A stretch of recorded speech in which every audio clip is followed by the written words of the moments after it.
And we're live. The first of what I hope is 2 shows from me and Jess. Oh, we're here. I'm finally going to be back on her channel, people. So now I can continue with my intro.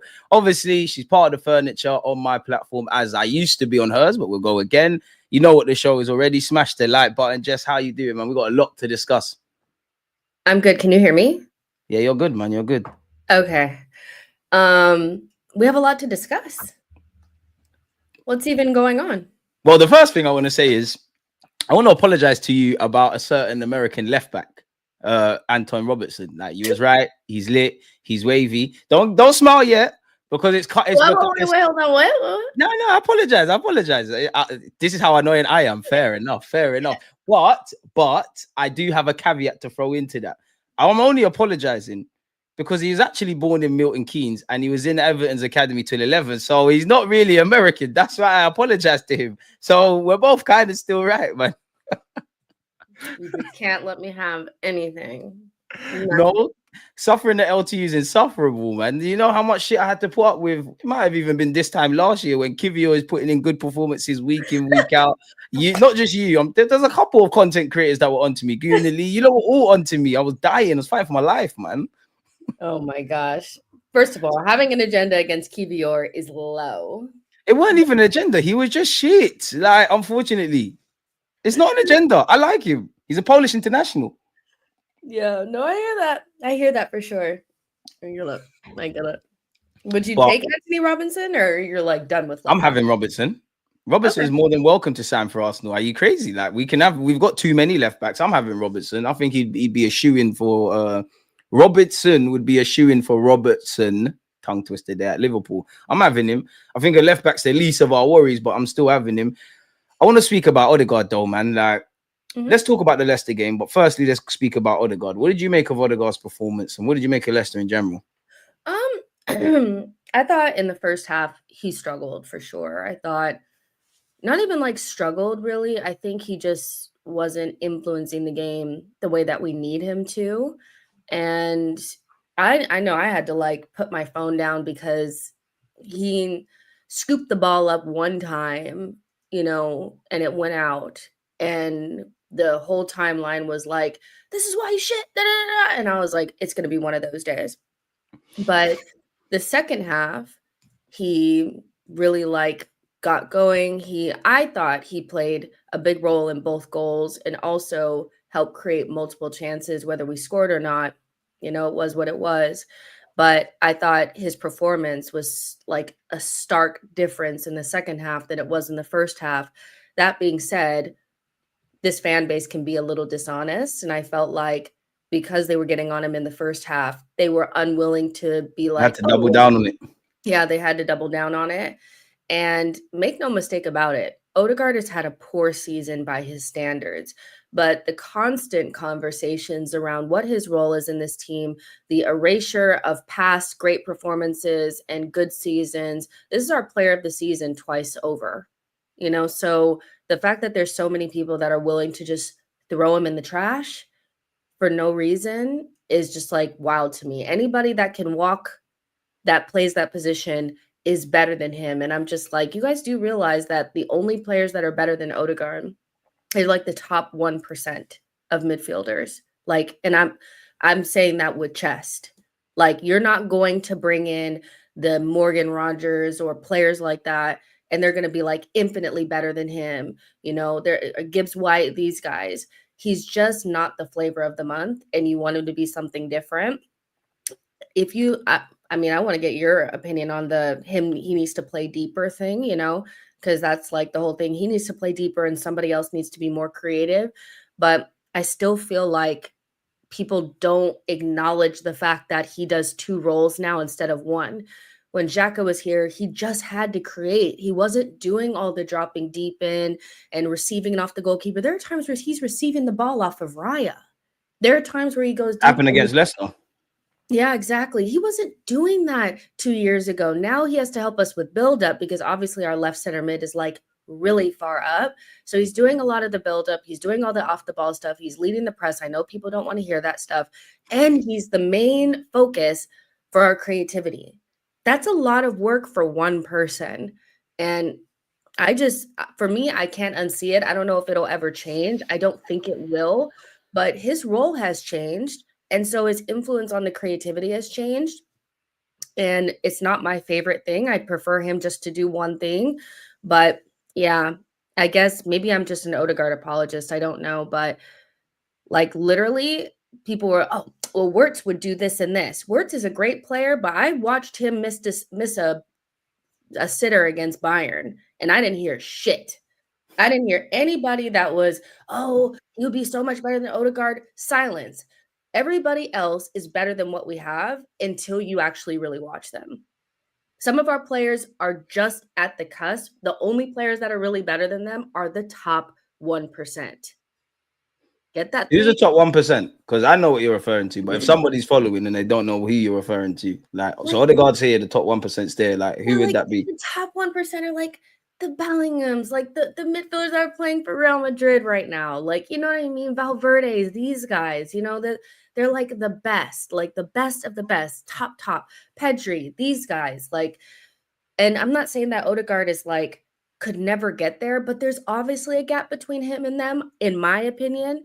But those are the types of players that make us better. If you want to replace Odegaard, it's literally not going to be just James Maddison. It's not going to be these guys, you guys. Like, it's not going to be that. So do you think he's replaceable? Because that is something that's been raised in question. Like, obviously, Odegaard, as I agree with you, he's got a complicated role, and I'll offer my thoughts in a second to go with what you asked me about him deeper. But we all know how complicated. Well, I hope most people can see that. Jess has said his form hasn't been there, but he has a complicated role. Yeah. I hope people can see how decisive his role is and all of that kind of stuff. But with the way he's playing, yeah.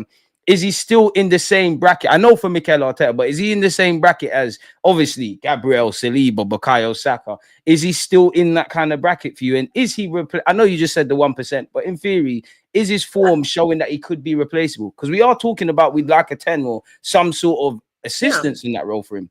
Yeah, I think that he's right in that tier below Saka and Saliba. To me, Saka and Saliba are the only players in our team that exist in the 1%. There's no real players that are going to give you infinitely better results than those two players. Saliba is that guy and Saka is that guy. Then shout out Magalhaes.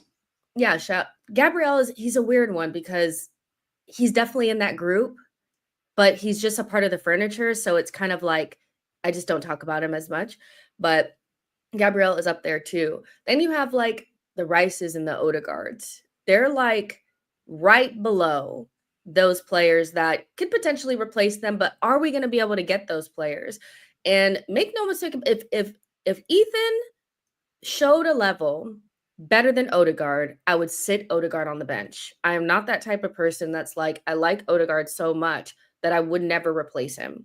That's not how I feel about it. I just feel like people think it's so easy, and I don't think it's that easy. I really don't think it's just snap your fingers and boom, you have to get the top level of player. And if you want something different, explain that. But Odegaard not being profile-wise what you want is different than him not being a good player. And what I feel like is people are conflating the two. He's shit because he's not just a final third player anymore. He can't be a final third player anymore. He can't just exist in the creative realm of our team anymore. He has to help us build up. You know, so I think his role's too complicated then. Like, he's got too much responsibility to be able to do individually what Odegaard's known for. I think, yes, I think multiple players have too complicated of roles where I would love for things to be a little bit more simplified. I feel like the left back position can be a little complicated. Now, we just happen to have top tier players playing in that position now that can kind of stomach how difficult those roles are, the Mazuaskelis and the Calafioris. But remember, it's like you watching like Kivior do this role, Zinchenko do this role. It's hard. It's tough. Like it is hard, but I think Kivior's just not able to do it. But go on, I was cutting you off. Fair. Okay, so he's just not able to do it. But it's a tough role. Left center mid. What the fuck is the role? What is Well, the against role? Leicester, it was running in behind as well. Like there was a What lot of is the times he was role? clipping it over the top for him. Like Rice has got to do too much. But then again, yeah, even though I agree with you, Yeah. at the end of the day, though, just that how far, and this is from one Odegaard apologist to another, how far does that go? Because Saka's role is complicated. You could argue that I know he's a goalie, but David Raya's, Gabriel's in particular, the left back. So I know you're not making excuses, but how far does this go before we look at Odegaard as an individual? Because as I just said about the system and all of that, I do think he's missing Benjamin White and Saka. This is going to sound stupid, but sometimes I think he's trying to be a bit too smart or operating at a level that his peers can't. Probably why you see a lot of passes that the intricate passes don't really pay off. But how far does that go before we ask, like, Odegaard, you're not in good form because you're not? Because as you said, he got Player of the Year twice. We've seen him do it for a whole season. This season, really from the start, it's been dead. He's been rubbish on the goal scoring front, if I'm honest, the assist. I think for me, the overall influence, I saw it against City. I don't know if, there's more in his family life. I don't know if there's an injury. But how far does it go before we're like, yo, you are the captain? We know you're not a typical English kind of captain, but we need you now. And we definitely need you now with the landscape at Arsenal. Yeah, because you see glimpses of, like you said, against City, it was there. Against Newcastle, it wasn't. At second half against Leicester, it was there. First half against Leicester, it wasn't. So from my perspective, I'm just trying to understand why we can't get that for the full 90 and why we can't get it for multiple games in a row. That's kind of where I'm at with him. And I wouldn't release him from any sort of like, when people criticize him, I'm not going to sit there and be like, yeah, but no, like he hasn't been good enough. But I'm willing to give him more time because we ain't got no one else, man. We don't have anyone else. And I don't think he's not a good enough player for Arsenal. What we're getting to the stage now where people, again, they're conflating, I feel like, bad form with, is this player like good enough for Arsenal? If you're questioning whether or not Odegaard is good enough for Arsenal, I think you should go see a doctor. Like, what are you talking about? How can somebody that, you know what I mean? Like, it's clearly he's not playing up to the level. And if we hadn't seen his top level, I guess we could say that, but it was consistent for multiple years. So I don't know. I feel like I would give him more time. But that being said, I'm very disappointed with his performances. You can have both. I can criticize and be disappointed by his performances without Careful, being you can't be balanced on YouTube. But just tuck him in the bin. Just get rid. He's shit. Just get rid and replace him. Who are we going to replace him with? And this is the question I can't answer really and truly. Like, I'm gonna specifically leave Ethan out of this because I want to talk to you at lengths about Ethan in a bit. But I think it's a twofold, man, because I do think he needs support. I would like either Arteta to have an alternative to Odegaard in that system, in which it probably would have been Kai Havertz on current form, give or take, because Ethan's playing right wing. I'm not on Kai playing in that role. We need support, obviously. For me, I'm the wrong person to ask. I think Odegaard's a quality player. He's his technical IQ, his technical level, especially when you go to games, you can see sometimes why he's not my captain. He's not in the sense of he wouldn't be a captain for me, but you can see kind of him galvanizing and leading the press. And as you said, him dropping deeper. For me with Odegaard at this current time, I want you to score and assist. And I don't think I'll ever judge Odegaard on that, but in the present day, you're in those positions and we need goals and we need goals from midfielders. But that's one thing. And you've been shit in that regard since the start of the year. For me, it's the overall influence. You know me, I watch every game twice. I do see him a bit more when I watch the game twice and I see certain intricate pockets he picks up in. But at the same time, I need you to do it for the casual fan. And I don't think he has that. To go back to what you said about him playing deeper, me and you have had that discussion. I've previously said, I said it when he was scoring goals, but I think you would rob him of that partnership on the edge of an opponent's area with Saka and obviously him, and he'd get less goals and assists. But I think his overall influence would be of greater impetus. Now, I don't know where Arteta views it, because on one hand, you do need to have different other ways of playing, but it seems like he's set on Rice in that 8. Maybe Rice could move over to the right-hand side and Odegaard comes in there. I don't think Arteta wants that. I think it's a bit too lightweighty, assuming we get a similar kind of 10. I think he can play deeper. I love to see when Odegaard conducts. He's almost like the guy who plays the pass before the assist. I've got a lot of time for Odegaard, but I have to keep it 100. I need you.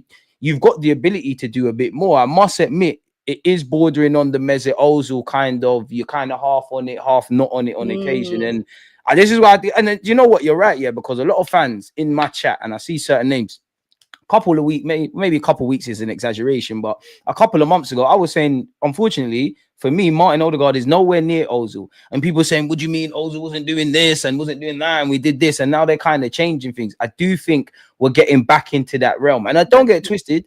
Sometimes a player has to be accepted. I think sometimes with Arsenal, whether it's Saka or Odegaard or whatever, and it's not quite happening on the day because of the lack of depth, we can't just pull them out the firing line and just say, you know what, safe, it's not working for you right now, let's keep it moving. But he definitely could operate deeper, man. Let's talk about Ethan, man. Let's talk about Ethan. What have you made of Ethan so far? Where do you think he ends up long term? I mean, I don't know. I have to try so hard not to like project, because I'm now like, project, man. We want your thoughts. World class. Like, I'm like, he's world class. Like, of course, like, because I'm like, just get so excited. But I think he's fantastic. Like, I really do. Like, he's so confident on the ball. He's not afraid to make football happen. I know that probably sounds weird, but we have players in our team that I don't feel like generate enough football. When they get the ball, they're looking for the wall pass, or they're looking they're looking to just kick it off of the defender and get a corner. I don't feel like he's like that. I feel like he has that next action and that next action and that next action. I feel like that's why he's so exciting to us, because we're so used to an attack being so prescriptive and having multiple players that can't do anything outside of the patterns. He makes things happen on his own. And he's he's a good ball striker. I think we lack good ball striking in the final third. And he's behind Saka, our best attacker. And I think that says a lot about the lack of recruitment and the, just lack of like TLC that our front line has had, but it also speaks to how good he is. And so, yeah, I think he's different than Saka. I think Saka's a little bit more of like a, more of like a direct type of player at times, like, and maybe less of like, I don't know. It's like, he was telling me Saka was more of a creator last week. What's going on here? He is more of a creator. Like, I don't think that he's somebody that, like, when I say direct, I mean the way that he approaches things. Like, I don't think he's going to get the ball like Ethan does and twist and turn. Like, he's just going to go past you. Like, that's the kind of player that Saka is. Ethan's more of like a, kind of like he's more flair, and I think people really like that.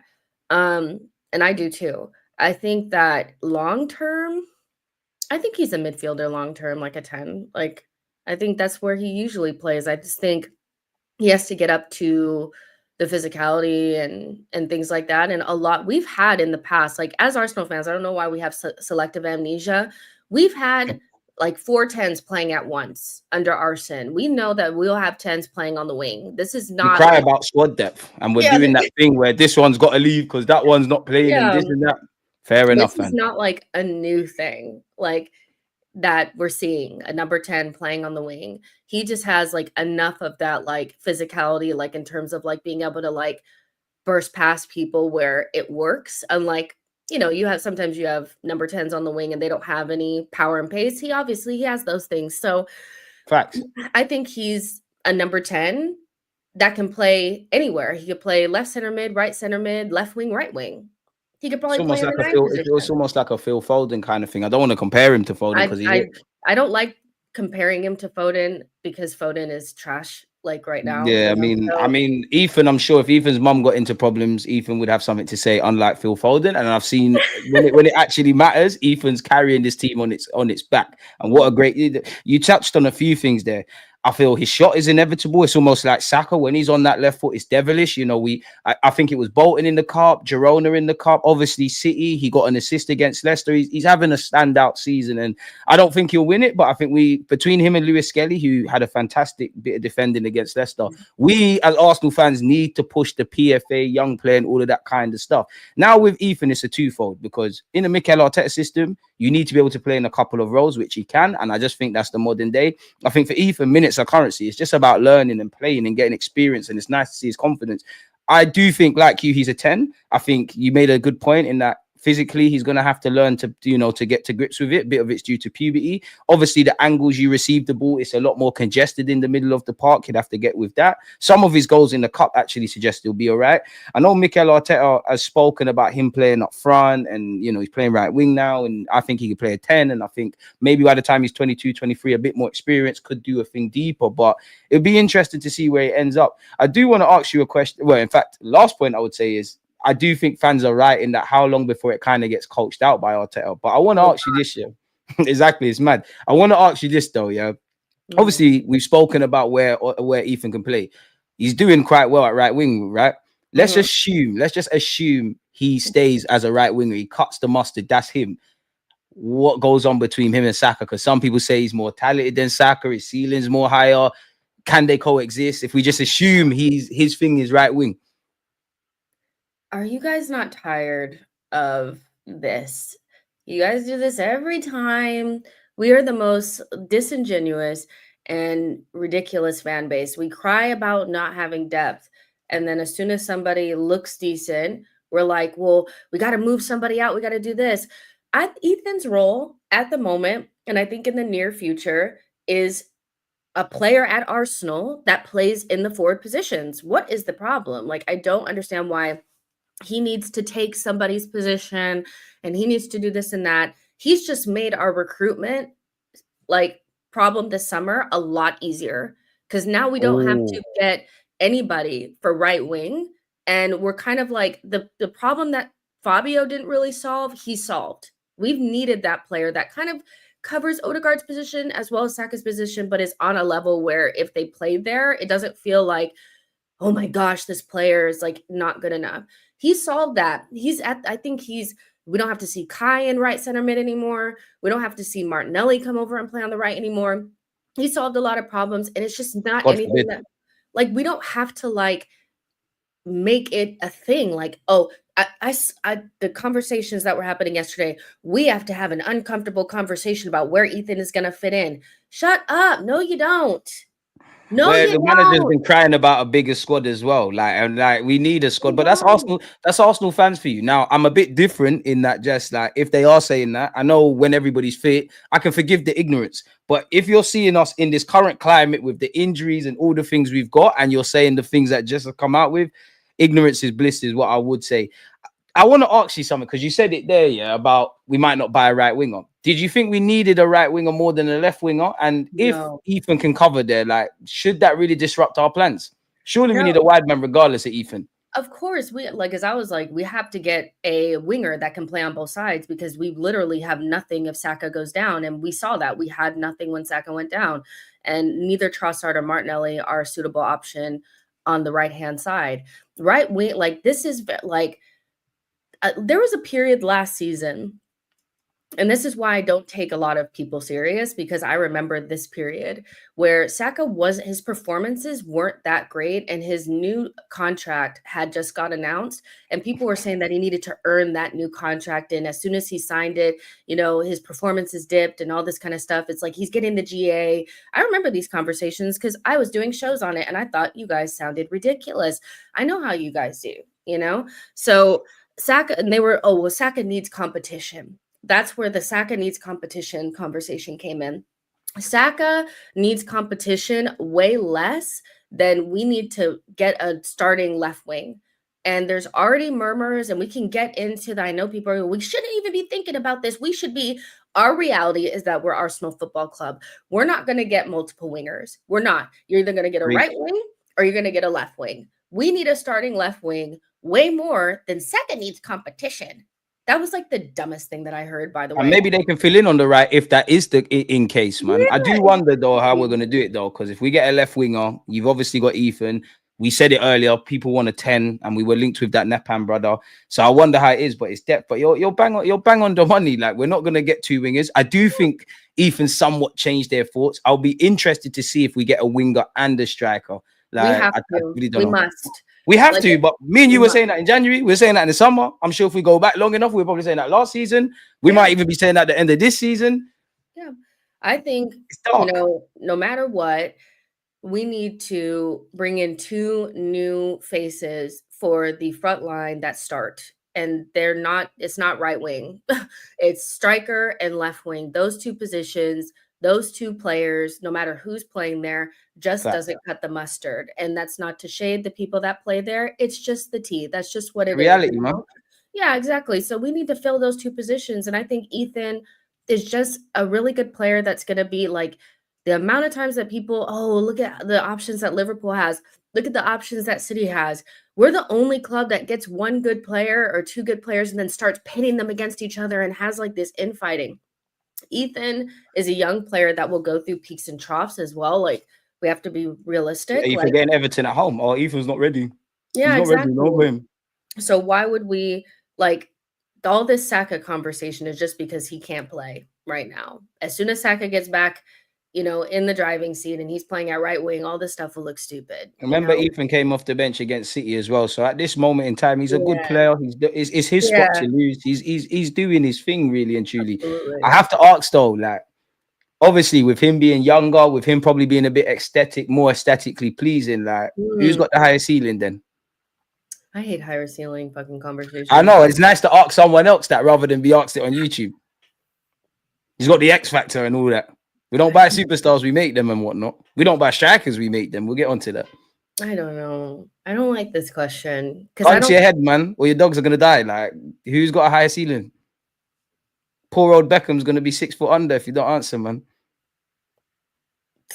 I'm just gonna say Saka because I don't like this conversation. No, say honestly what you feel, man. Because I don't know. Like, I really don't know.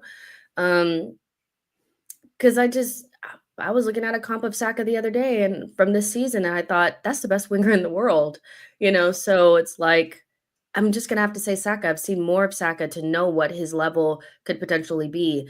I've known Ethan for 5 minutes, so it's like, how would I make that assertion? But I do get why people are excited about Ethan. It's because he's, like you said, more aesthetically pleasing probably. And, he just has like a little bit of that something, but I'm just going to say Saka because I just believe I've always believed I think he's been world-class for multiple seasons now. So yeah, he's just, and he could get better from here as long as we don't hurt him. Boy, some are saying he might not get back to his best and whatnot, which I hope they're wrong. I think with Ethan, it's a thing where I need to see, I'm going to sound like a hypocrite. Obviously, you need to be able to play everywhere, but I need to see if you're a 10 that can do a job out wide, or are you now a wide man that can play centrally? I mean, in Ethan's defense, he is younger. I don't even agree necessarily with the aesthetically pleasing stuff in comparison to Saka, but I somewhat do. At the end of the day, 17, his stocks are rising, so I'm not sure. But at the end of the day, I haven't seen how he's reacted to setbacks. I've seen a small sample size, big up Ethan, but I haven't seen a longer duration of consistency. And as much as for Ethan at this moment in time, it is just potential. Saka's done it. And he's 23. And the scary thing about Saka is, remember, not Mikel Arteta, Arsene Wenger used to say at 23 is when a player arrives.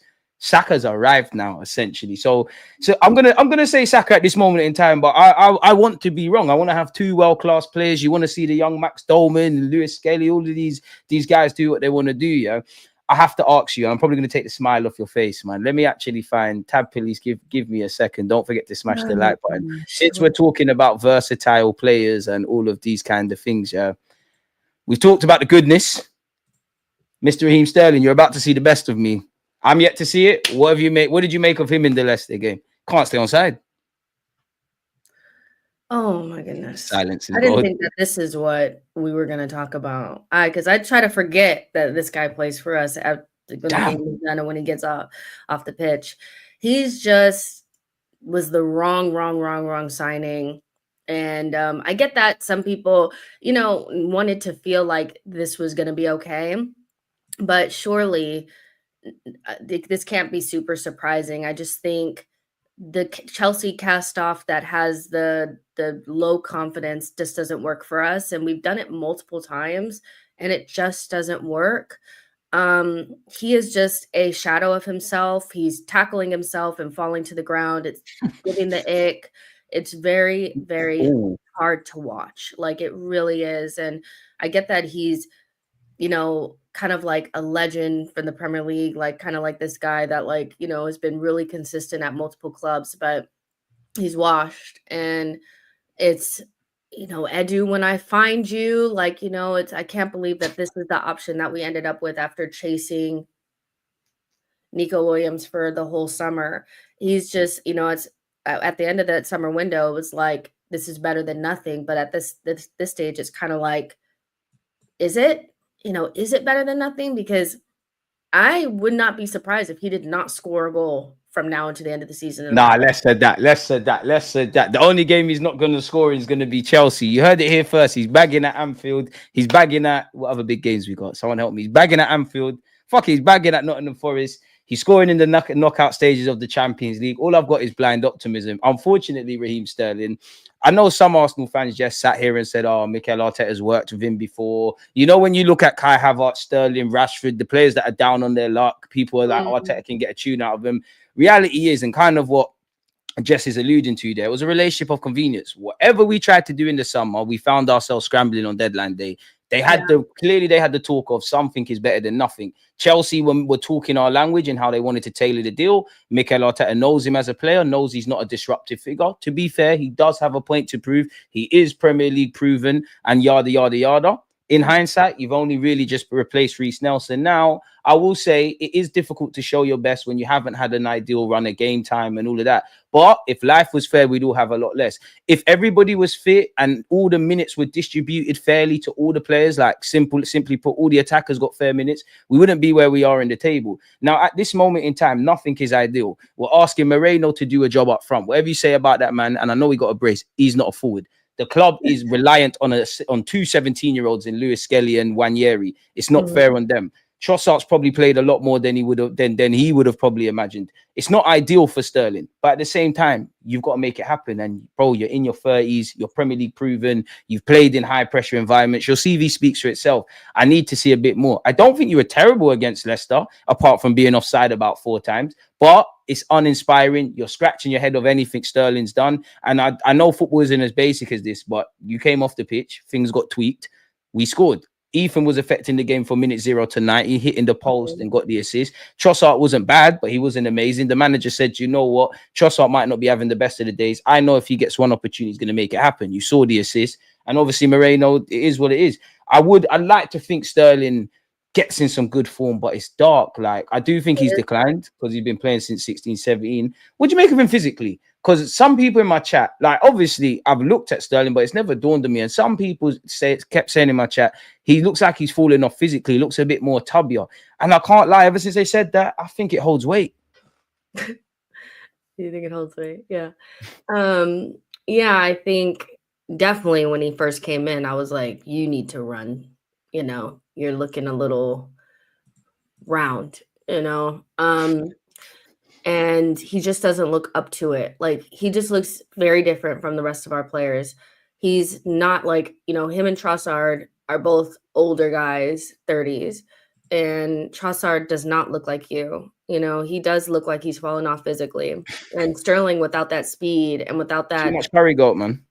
Yeah, he's let himself like go, and I kind of understand. Like, I get that. Like, the summer was like very stressful, probably for him because he was in the dungeon at Chelsea and he's trying to escape. He's been playing catch up from then as well, really. Yeah, they got him like off in the cut, like not even with like the first team and stuff. So, but you've went from being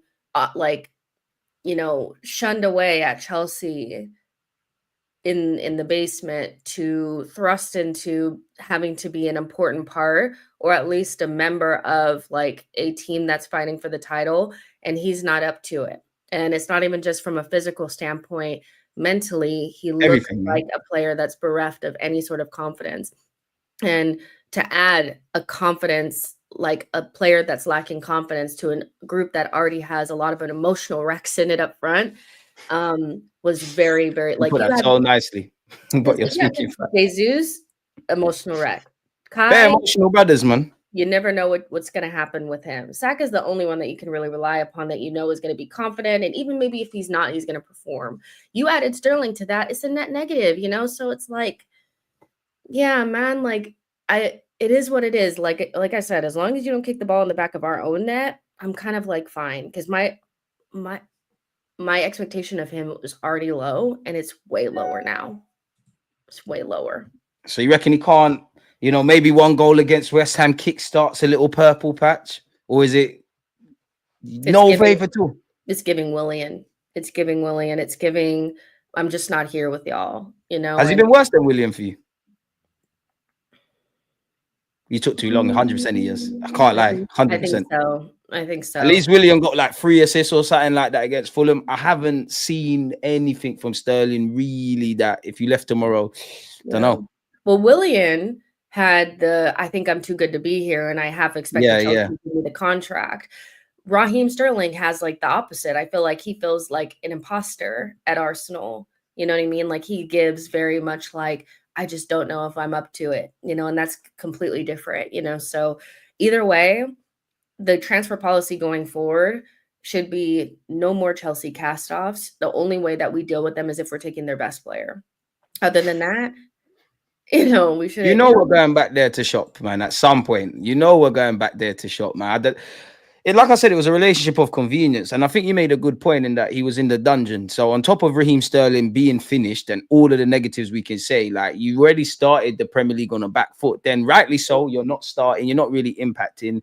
Arteta just looked at you and the club, you're just essentially a body. For Sterling, I hope he gets it right because you got your last World Cup if you do get selected, really, coming up next season.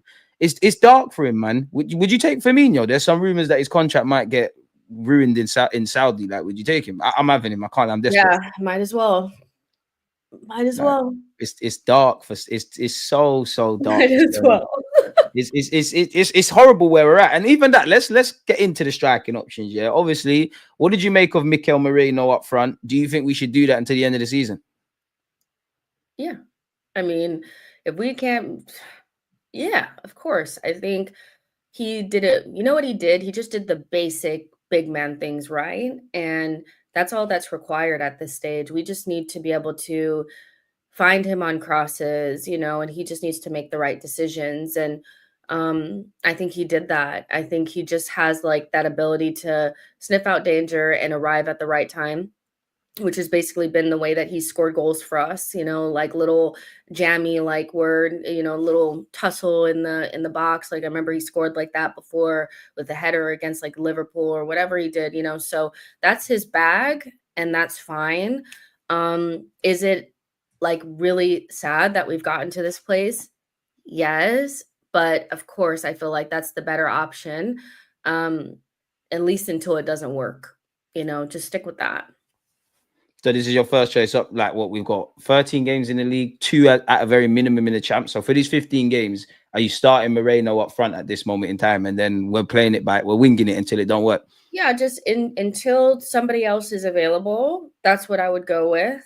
Trossard on the left, Nwaneri on the right, Merino. Calafiori could be an option still. Yeah, well, Calafiori would be a better Arteta sounded so serious after the game when he was asked about that as well. Because he could do it. Like Calafiori, no offense to some of our attackers, but he has much better awareness in and around the box than some of our attackers. You're being too political. Our defenders for the best part of the season, our defenders have been better than our attackers bar a few, man. You're being too nice with it. Like it's like you said, like it's sad that we're in this situation, man. Like, how do you look at it then? Because we're still second, and I'm not saying this as to praise it, but we're second. We ain't lost in 15 games. We've got a lot of draws, but we've got 2 defeats at this moment in time. It's very unlikely we're going to win the league, but with all the injury crisis, a lot of it is self-inflicted, in my opinion. But you could say it's courageous that we're still fighting for the league. Like, how do you feel as an Arsenal fan that there's still some mathematical possibility we're gonna win? We can win the league with all of the injuries and the climate around it. Like, how do you look at the club? I mean, I just look at the club as like going backwards. I think where the narrative around Arsenal was that we were building this young team and like it was positive and we're getting these signings and Ben White worked out and Odegaard worked out and, Tomiyasu was a nice surprise. Since that, I ain't seen him. I don't know. Is that a footballer for us? I know. So since like that was the narrative, it just feels like we have not been able to like live up to the expectations of being the type of team that's supposed to be getting to the elite table. and we're definitely not operating like an elite team. We're operating like a team that's good but isn't quite ready to arrive, and that's sad to see because we have so many of the tools already done. There's like a lot of good work that's already been done, and it's going to be wasted if we don't just pull the finger out and do the thing that's necessary. Just go buy great attackers to go with Saka and move forward. Because like when we're talking about the Odegaard thing, it's like as much as, because I saw people suggesting that we need to sell Odegaard and almost using like Kai Havertz as like a stick to beat him with in a weird way. And I'm like, we've gotten to a stage as a fan base where like we love the mediocre player all the time, and it's like we're always trying to figure out a way to make that sound good. I just want to see, like, how long have we been asking for, Odegaard to have a striker? I want to see what that looks like before I say that he's just shit. We don't have a real striker. We don't have a winger that's at the same quality as Saka or near it. There's just certain things that we just don't fucking have, So I just don't know why it's taking this long. Arsenal have really just thrown this season away, unfortunately. And I know that we're like in the title race, but like, we're not really this is like I could have not done, like, outside of Ethan and MLS coming through, I could have skipped this whole season because it's a throwaway. I wouldn't say that because I 5-1 against City wasn't on my bingo card, but that's where I'm at with Arsenal though. I feel like I'm watching the same season as last year on repeat. Of course, no seasons are different, but we've been talking about depth, and I think it's come to play how fragile our team is. We can score goals. We got 90 odd. Last season, we'll battle 1-2 teams 3-4-5-0, but when we really need to score, we don't have that cold-hearted killer. I think a lot of fans like to hide behind the stats, and that's why I like to have balance when I speak about Arsenal, because you can sit here and make out everything's negative. Arteta's this, the board this, the club that, or you can bury your head in the sand really and pretend that we're going to just do this cooking thing for the start of the season. As I said, 15 games unbeaten right now, 2 defeats. There is, clean sheets were still up there, goals are actually up there, which tells the problem. But when you do a deep dive into it, for me, it feels like we're half stepping. We half do things that a serious club, ambitious club wants to do, then we're half kind of sitting on our hands. I think from a sporting point of view, Arteta's got a lot right, but he's also got a lot wrong. I do think the Cronkies don't necessarily want to win, and I feel as fans, I actually feel, regardless of me knowing if it's Arteta or the board or whatever, because they all say we're in this together and we're not flies on the wall, I think not that we've been lied to, but we've been shortchanged, because you could forgive fans for being naive and saying, you know what, boy, we finished 2 points off City. The last 2 years, there's been some positives. You take them, combine them, it's great. But then you look at the summer, whether it's Arteta's been offered players and he doesn't want to take it, whether the board haven't flexed their money, flexed their muscle, I don't know. But you don't sign Neto. You don't sign Neto, Sterling. Big up Merino, but he's not a level raiser. Calafiori, quality player, but none of them upgraded our team. Obviously, we're down to our bare bones now, but you can make a case of a couple of them not necessarily being in the strongest team. I know Merino came off the bench. He was still technically on the bench. So we've been shortchanged, and I just think we have to work within the remit, man, because Arteta's not going anywhere. The Cronkies are doing what they're doing. We just need to find a way to operate within the framework. How do you feel about this? Because some people sit there and say, that, Arteta, the board have let him down, etc. Now, for me, I hear that, but nobody put a gun to his head to take the job. No one put a gun to his head to sign that new deal. You're being given a lot of authority at this football club, and you've done a lot well, but you've also done a lot wrong. And if he feels that he really can't achieve what he wants to achieve within the framework of this football club, surely he then has to leave then, because we can't keep crying about you can't do it with the Cronkies, etc. I know they need to go. And as just said, we can approach this with balance and have multiple conversations. But where would you be with that? I mean, I don't know. Whenever things are going well, Mikel was instrumental in getting the player in, and worked with so and so, and they work closely together to. Look what he's doing with our squad that's injured, which is true, but you've engineered this mess as well. Yeah, it's like, for me, it's very convenient to always have like this excuse for when we don't make it. Arteta's being let down by the board. Two things can be true at the same time: that the board has let down Arteta in certain ways, maybe not giving him the right type of secondary options that he'd be comfortable with, or not sanctioning like Ollie Watkins when he was desperate to bring him in. But Arteta also didn't want a body either, and he needed a body.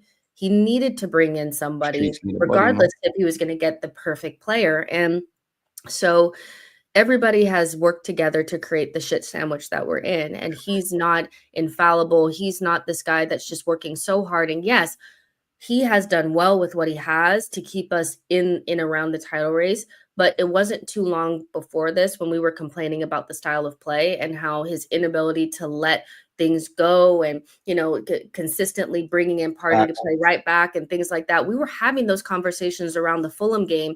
What happened against Everton when we couldn't even create a chance.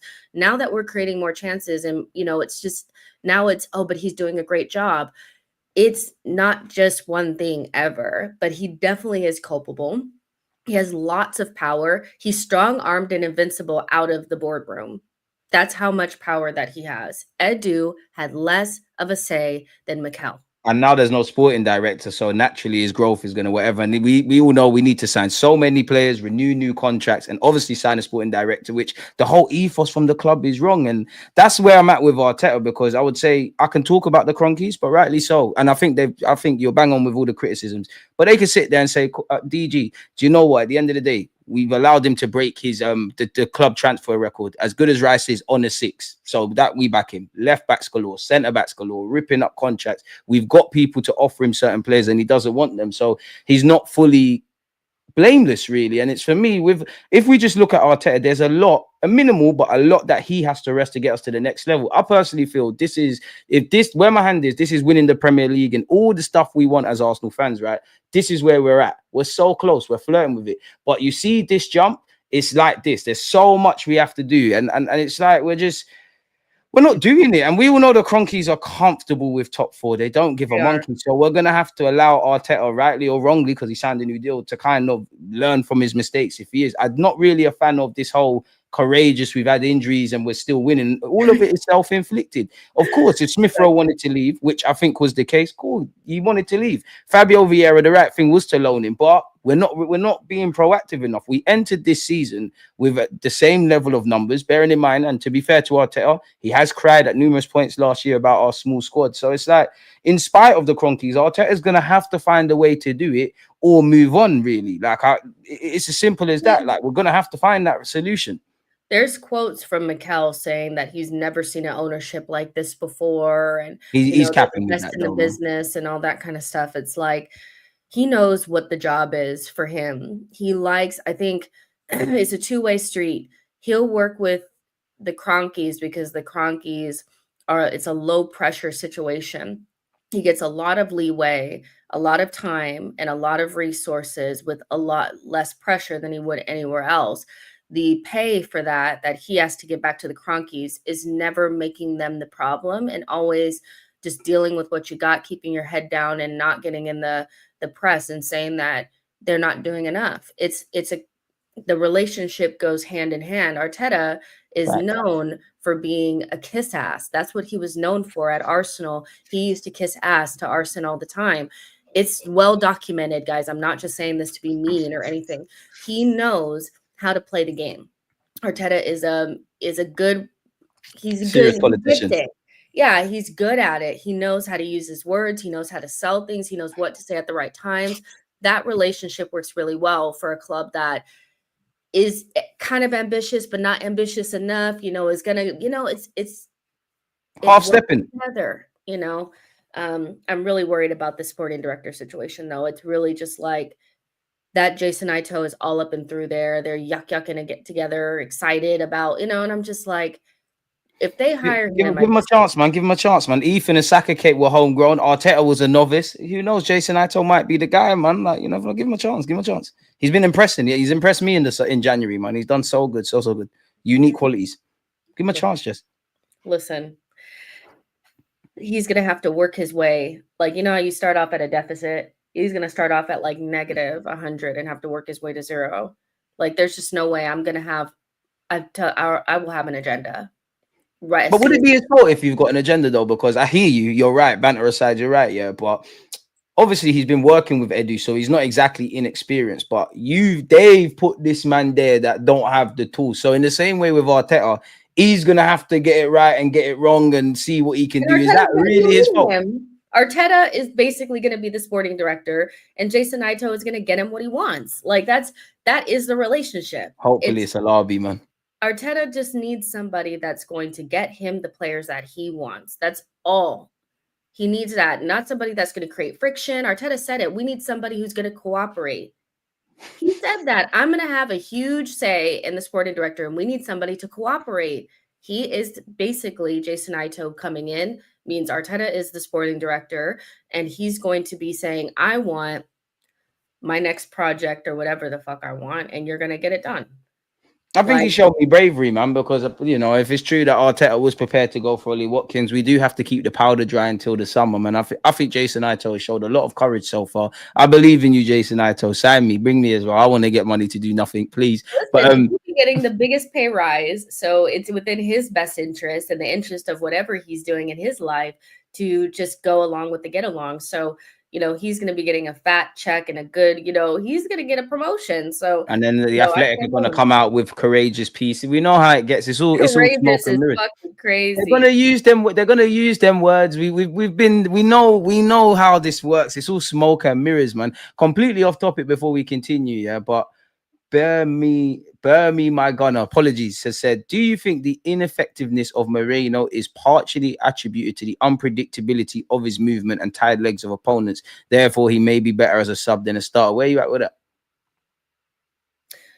No, I just think that he just made the right runs and stuff like that. I don't necessarily feel like Leicester were like dying and tired and he just came in and ran. You know, I don't really know if it was that. I just think his movement was something that our players could identify. Like, he made the movement and Trossard was able to find him on the back post. It was just more simplistic. I think when you play with a false nine or somebody that needs to, like, you know, come together and all that kind of stuff, it just wasn't melting right with Sterling and Trossard and Ethan. So I think it was just more his movement and just the simplicity of being able to find somebody, a target man, more than, you know, it being on tired legs.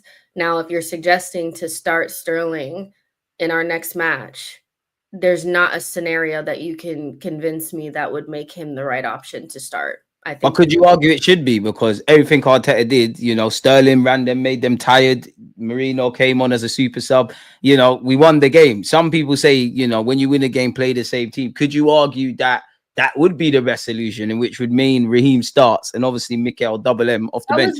Raheem Sterling was running them down and making them tired. Like, he was offside a couple of times, but that tells you he was getting in the final third.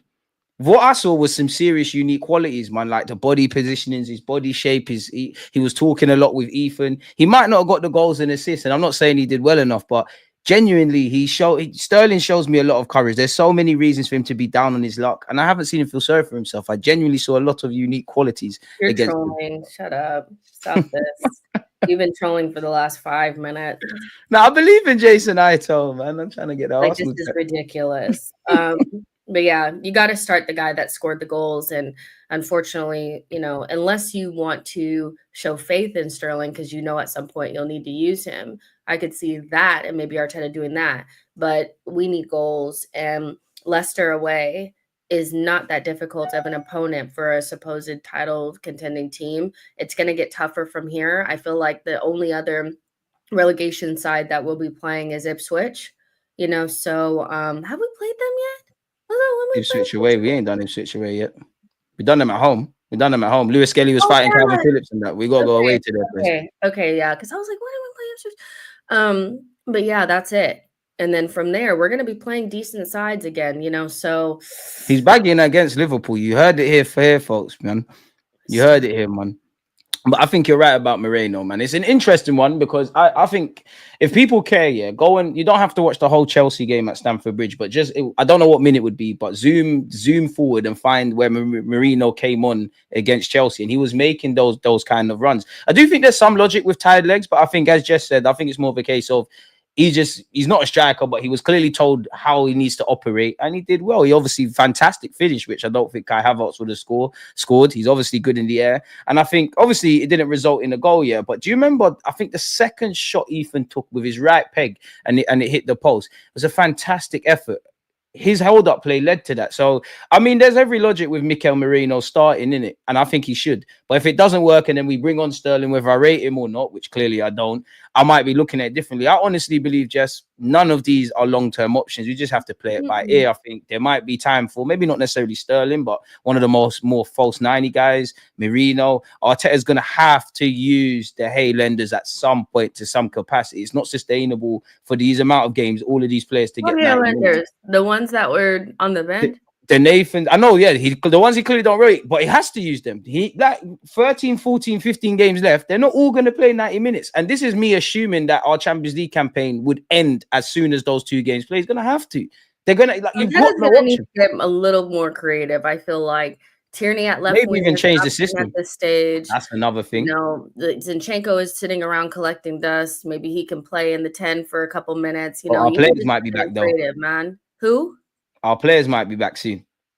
Apparently, Saka and Martinelli could rush be back this child back, and it's gonna piss me off so bad. But if they're past fit, how can you say that? Huh? If they're past medically fit, being devil's advocate, how can you say that? If Saka's past whatever the physios are saying, they ask him, Saka, are you fit? And Saka says yes, he's good. But then if Saka says he knows in his head I'm 99.9% fit, and there's that other percentage that's not, and he says yes and he gets injured, like how do we know? If he's past fit, surely he's fit. Fine. Now I'm asking you, like, aren't you happy to see Bukayo and Martinelli could be back after the break? It just feels like this is such a big injury in a tricky muscle. And if we're not careful, he'll just continue to re-injure it and he'll never be the same. If you've ever done anything, tweaked your hamstring, you know that shit does not heal. That's like your Achilles. It's like one of those things where it hurts, So I don't know. I get it. And people are like, well, the medical team understands, but the amount of injuries that we've been getting, it just feels like we need to be ultra careful with this. If you guys felt like it wasn't worth going into the market to go get somebody because you need to keep the powder dry because you didn't feel like it was an important enough season or we were close enough to winning. No, but to be fair, Jess, there was no players available. There wasn't. Arteta doesn't just want to sign anyone. Like, it's got to make sense. If you felt like the season didn't have enough jeopardy on it to go out into that market and buy somebody, then don't jeopardize your best player either. Either do both or don't do anything. Like, I just don't, I'm so concerned about the Saka thing, and maybe I don't have any reason to be, but it just feels like a slippery slope, and he has to come back and be normal. Otherwise, it's just going to be like hell to pay. Now, Martinelli also has a similar injury and has had this injury before. And predictable, man. Yeah, and so I get it that maybe they'll be okay, but we have to temper our expectations for players coming back from hamstring, tears and things like that. Let's just temper our expectations a little bit and not think that they're just going to come back and be normal. We're going to have to use the players that we have a little bit, and hopefully they come back and we can just kind of ease them into the end of the season. But yeah, I'm concerned.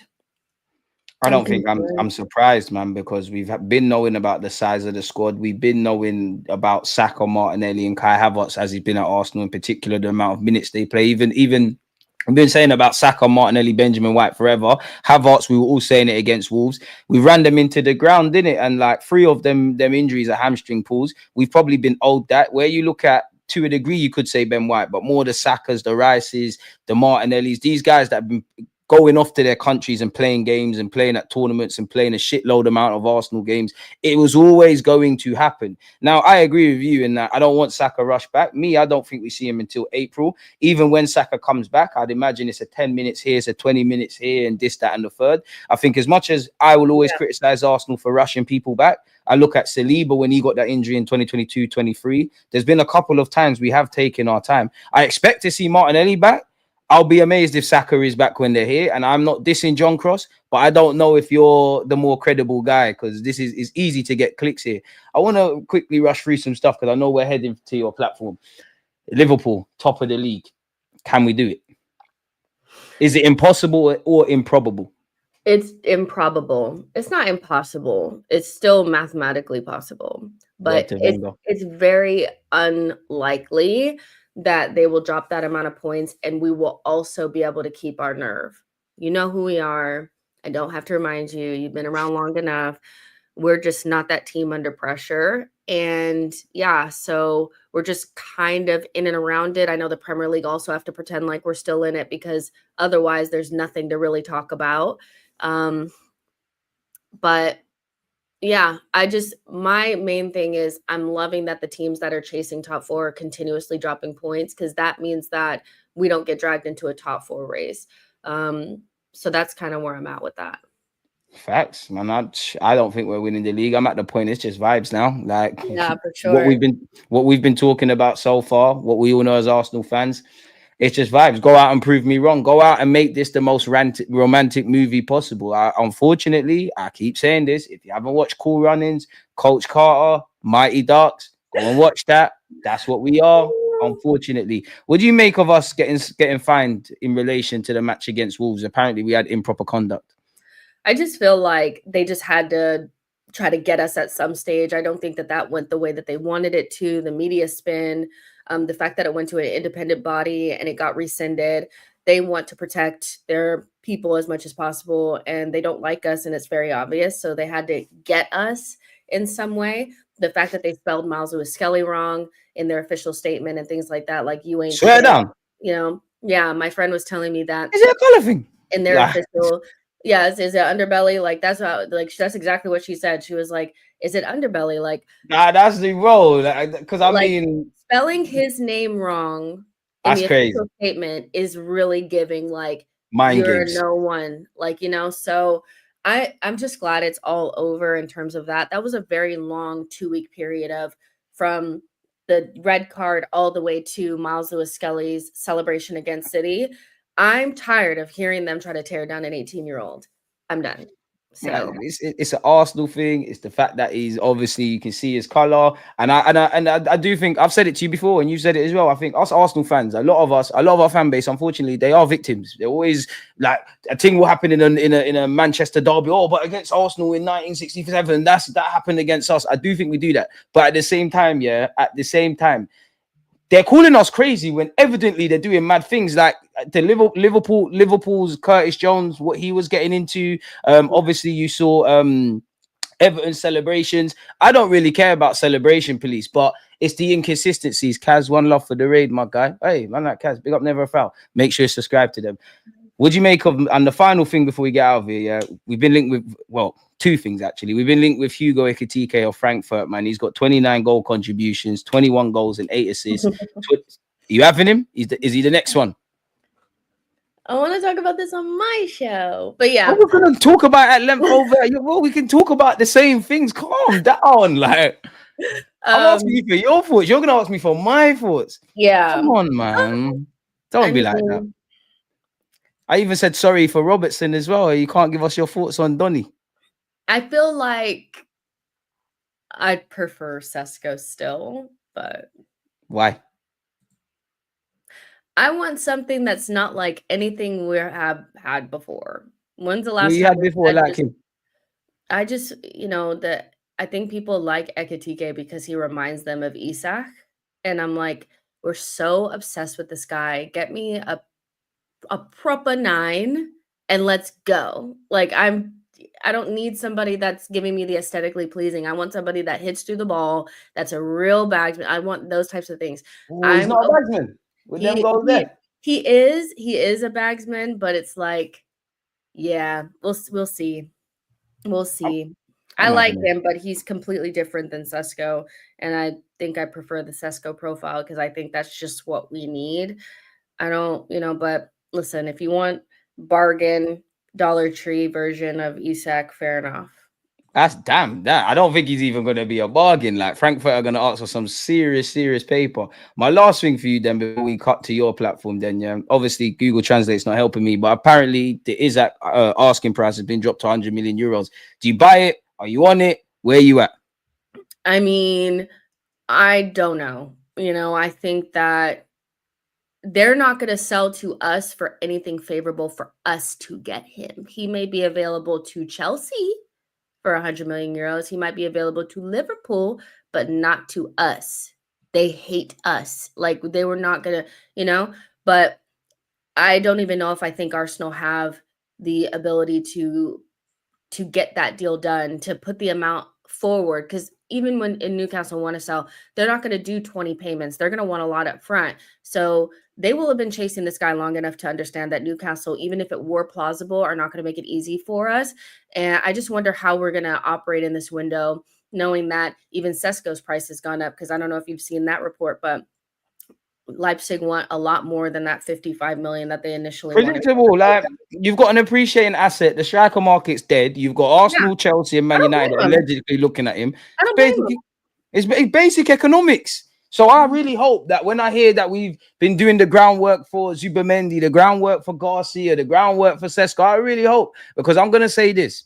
If these are your first choice targets, that Garcia lad as well, by all means, go out for them. I hear it. You don't get your first choice target. Fair enough. But you see, once the end of the 2025 summer window comes, don't tell, and I'm talking to the fans, don't tell me we tried. Don't tell me there was no one on the market. Don't tell me there's no alternatives. And if you do tell me these things, I hope we win the league next year, because we're doing the same things, hoping for different results. There's even a man yesterday said, oh, last season's form would have won us the league this year. That's true, but when are 2 seasons the same? Liverpool had a season where they didn't win the league and got 90 plus points. That wins the league in bare other team. What does that mean? Like, Arsenal fans can be special sometimes, man, but I'm sure we got a lot to discuss, man. Let's head over to Jess's stream, man. I've just changed the details so we go back over there. Let people know where they can find you and us in just a moment if they don't know. Yeah, just click my name in the title or put in Chino's Arsenal in the YouTube search bar and I'll pop up.